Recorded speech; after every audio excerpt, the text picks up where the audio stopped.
Hey everyone, it's Amarachi here. Welcome to the Playing with Portals YouTube channel where we discuss all things unseen and spiritual and the aspects of life that are tangibly intangible, if that makes sense. Today I want to talk about portals and what they are and kind of just get us a basic understanding on what that is. So for this topic, I'm not the biggest expert on this, but from my experience, this is how I believe portals work. This is what I've experienced, and this is just a very basic understanding and introduction to what a portal is. So I define a portal personally as a spiritual door or an intangible door access point, right?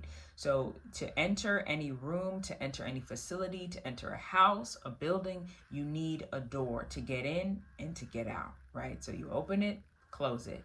The same thing works when you are communicating with beings greater than yourself or beings that you cannot readily see. There's a door to open and then there's a door to close, right?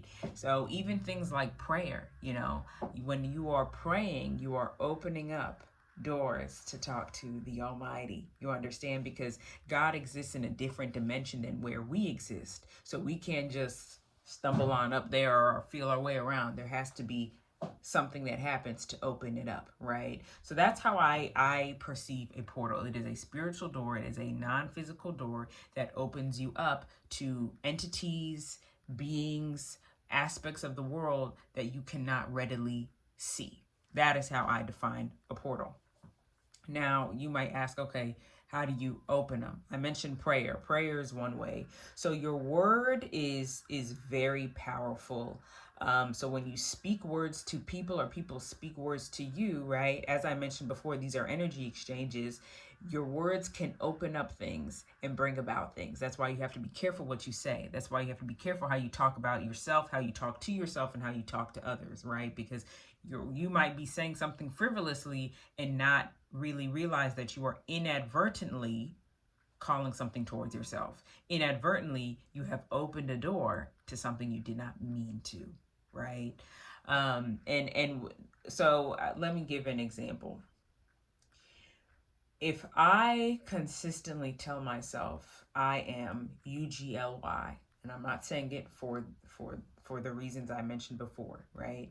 What I'm doing to myself is on a spiritual level, I am telling myself that I am lower tier. I'm not giving myself praise. So what I'm doing on a spiritual level, on an unseen level, is I'm lowering myself. I'm lowering myself. I'm lowering myself till it affects how I view things, till it affects how I see things, till it affects how I view myself, how I relate to others. So that's why your words can often open up doors that you're not even sure. You might be like, wait, what? You're opening up doors. And that's why I even tell people when you say, oh, it's not going to happen or it's not going to work, be careful because your word might be actually facilitating something, right? So that is one way how, in my experience, how people open up doors is by saying things and maybe inadvertently invoking things, right? You're inadvertently invoking things, calling something towards yourself with your word. That's the first way how I have seen people and myself open up portals. The second way that I've seen people open up portals is through maybe more intimate, spiritual, I don't want to say rituals, but techniques, shall we say. So as I mentioned, I used to do hand healing, lay my hands over people. And how I was instructed is that there were symbols, ancient symbols that we used to tap into what was called universal energy, right? So using certain symbols and graphics is one way that you can open up a portal. And this obviously, I would definitely recommend people get training. Don't go online and see, oh, this is the symbol for this, let me just start saying it. Do not do that. Get you a trusted and true person who knows what they're doing, and they'll teach you how to do it properly. If you are somebody who is convinced that that is the route you want to go and you want to go that route, I'm just telling you, make sure you have someone to walk you through these things in person. I don't recommend people only conversating online. You need in-person instruction and tutelage to get to where you need to. So that is another way. Symbols, using certain symbols from different I don't want to say ethnic backgrounds, but different societies all had different symbols and specific words that they said that opened up doors, right? And that kind of leads to my third way that you can open up a portal, and that is through meditation. Meditation is probably the easiest way to open up a portal because you are literally sitting with your thoughts.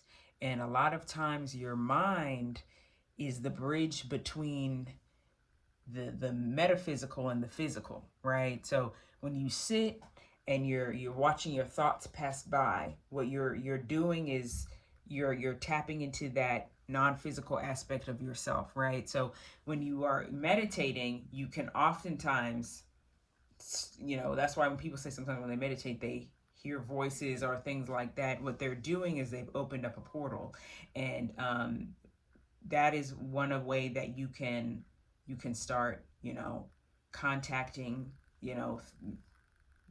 different entities, whatever. And it's also a way where you can start going deep within yourself, deep within your thoughts, your subconscious thoughts that are buried deep within you start coming up, right? That's also a door opening, right? Maybe things you suppressed are now coming to the surface. So that's another way. Hand in hand with meditation, kind of going back to words, in a lot of traditions, when you hear people chanting, right, those are also words that are activating certain things within you and around you and in the supernatural or the metaphysical when you're chanting certain words, right? And even if you are, not chanting, like Om is a chant, that is one way you can open up things.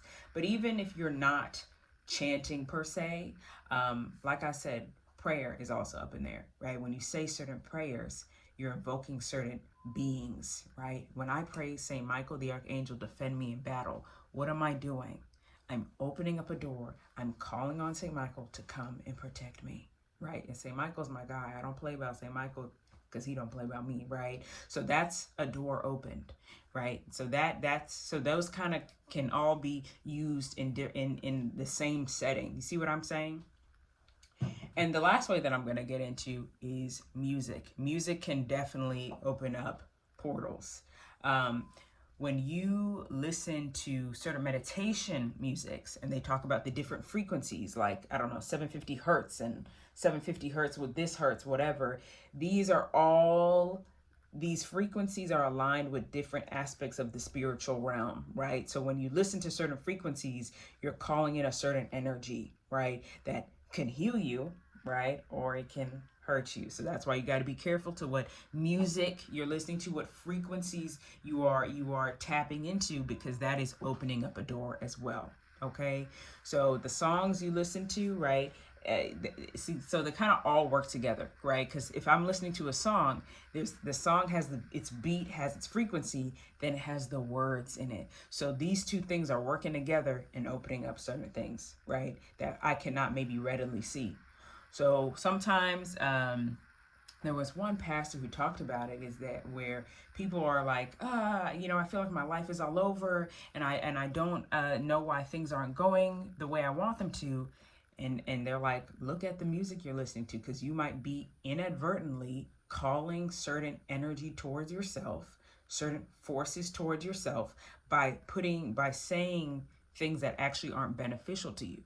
So for example, if I want to be in love, I want to, get married, have kids, but I'm consistently saying and listening to music that's saying, F my partner, or F people of this gender, or, they're gold diggers, or you can't trust these people, and F them, I'm good by myself. If you're listening to that music, you're repeating that music, and that then is that's a portal that's entering inside of your mindset, that's entering inside of your aura, your spirit, whatever, and subconsciously it's affecting you. It's a subconscious pop, pop, pop.